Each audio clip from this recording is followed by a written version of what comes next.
Hi, we are going to do 1 and 3/5 minus 1 and 1/5.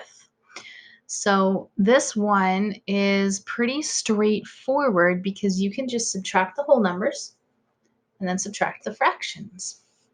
You can also use the picture to help you. So let's go ahead and give it a try. So this purple down here represents 1 and 3/5. So imagine that you had one full cake, for example, that's this one, and then you had 3/5 of the second cake. And you're going to take away one cake. Well, that's a bummer because we only have one, right? So you're going to take away one full cake, and then you're going to take another fifth away. So let's go ahead and do it just numerically. So what is 1 minus 1? 1 minus 1 is 0. And then what is 3/5 minus 1/5? And notice this only works because this first fraction is bigger than the second one. 3/5 minus 1/5, well, the 5 stays the same no matter what. 3 minus 1 is 2. So our answer is 2/5. Now let's look at the picture and see why that actually works. So the purple is our first mixed number. We have one full cake, and then we have 3/5.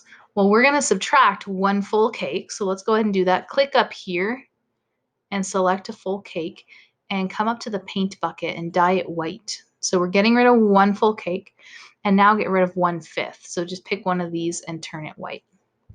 And now you can see our answer is 2/5. The last way to do this would be to convert both fractions into or both mixed numbers into improper fractions. And here's how you do that.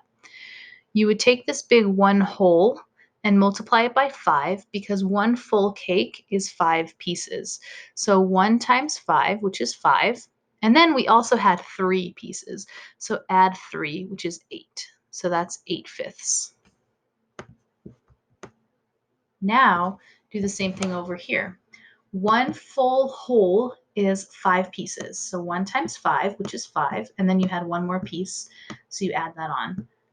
So 1 times 5 plus 1, 6. Then you can subtract them. 8/5 minus 6/5 is 2/5.